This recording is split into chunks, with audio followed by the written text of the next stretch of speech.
ওম শান্তি। আমরা জীবন নিয়ে অনেক গবেষণা করি, কিন্তু কোনো গন্তব্যস্থলে পৌঁছাতে পারি না। তবুও জীবনের যতটা অনুভব হয় তাতে মনে হয় জীবন এক কর্মভূমি, জীবন এক রণভূমি, জীবন এক যাত্রা, জীবন এক অভিনয়, জীবন এক স্বপ্ন।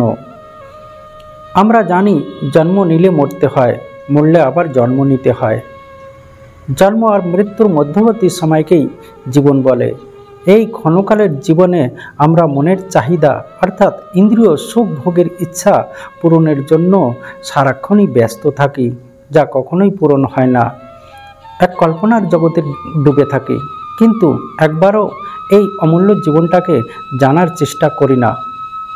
কেন আমরা দুঃখ কষ্ট পাই তারও জানার চেষ্টা করি না। তাই পরমাত্মা বলছেন, ব্যর্থ করো না অমূল্য জীবন, নিজ কর্ম ভুলে অনুতাপ করলে কিছুই হবে না সময় চলে গেলে। বাস্তবে জীবন পূর্ব জন্মের কর্মফলের একটা দর্পণ, যা এই জন্মের পূর্ব থেকে নির্ধারিত হয়ে আসে এবং কালক্রমে সুখ বা দুঃখ এক এক করে প্রাপ্ত হতে থাকে। প্রকৃতির 5 তত্ত্বের সাথে চৈতন্য তত্ত্বের সংযোগে যে রূপের সৃষ্টি হয় সেই রূপেরই পরিবর্তন হয় এবং বিনাশও হয়, কিন্তু আত্মার যাত্রা অনাদি নিরন্তর চলতেই থাকে।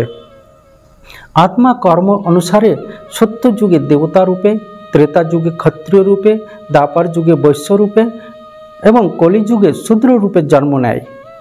কল্পের শেষে অর্থাৎ কলিযুগের অন্তে অন্তিম জন্মে সারা কল্পের কর্মের হিসাব কিতাব হয়, অর্থাৎ পাপের সাজা থেকে মুক্ত হতে হবে এবং একই সময়ে ভাগ্যও তৈরি করতে হবে, অর্থাৎ প্রারব্ধ এবং পুরুষার্থের ক্রিয়া একই সাথেই সম্পন্ন করতে হবে।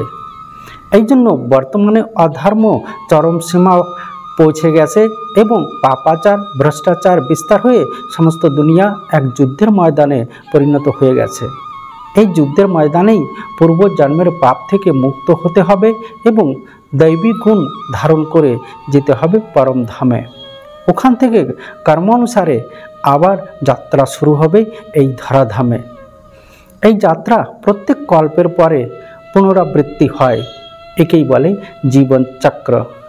এই জীবনচক্র নিরন্তর চলছে, এর কোনো অন্ত নেই। এসব কিছু জানা সত্ত্বেও আমরা যদি না হই পরমাত্মার শরণাগত, জনম জনম ধরে কাটতে হবে অবিরত। কথাগুলো যদি যথার্থ মনে হয় তাহলে অবশ্যই অন্যকেও শেয়ার করবেন। ধন্যবাদ। ওম শান্তি।